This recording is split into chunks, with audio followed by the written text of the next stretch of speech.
University freshman Katina Solano was fatally shot in 1979 after ending her relationship with Stephen Burns, a former neighbor and longtime family friend.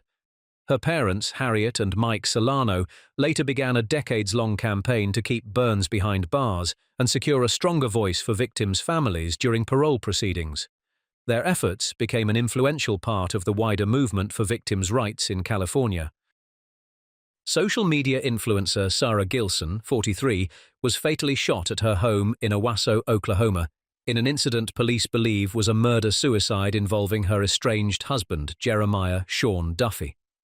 The shooting occurred less than 2 weeks after Gilson publicly accused him on social media of inappropriate conduct involving a minor.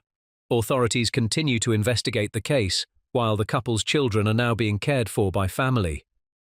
Jerri Roby, 69, was sentenced to life in prison after pleading guilty to the murder of her 42-year-old son, John Gaither. Investigators found his body hidden inside a wooden box behind a fake wall at Roby's home in Gulfport. Roby also admitted sending false messages and letters to relatives in an attempt to make it appear that her son had traveled away.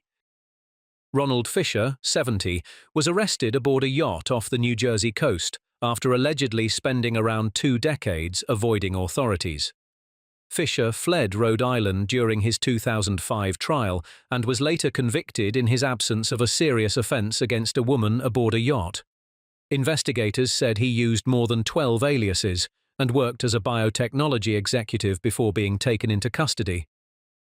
Sherry Walker, 34, was convicted on 6 counts of child neglect and 1 count of enabling serious abuse after failing to protect her 11-year-old daughter from Dustin Walker. The child later gave birth at home without medical assistance, while DNA testing confirmed Dustin Walker was the father.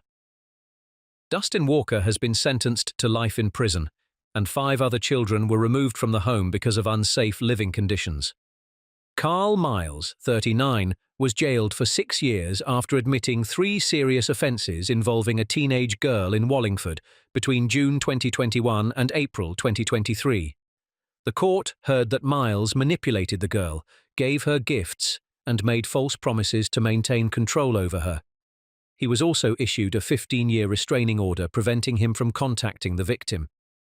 An Oxfordshire woman has spoken about the lasting emotional impact of a serious assault after the man responsible was allowed to leave court without an immediate prison sentence. She said she continues to live with painful memories of the incident every day, while the court's decision has raised concerns about justice and support for victims. Terence O'Neill, 42, was jailed for 5 years after admitting that he arranged to meet someone he believed was a 14-year-old girl. He also admitted inappropriate online communication and breaching an existing sexual harm prevention order. The evidence was passed to police, leading to his arrest and conviction.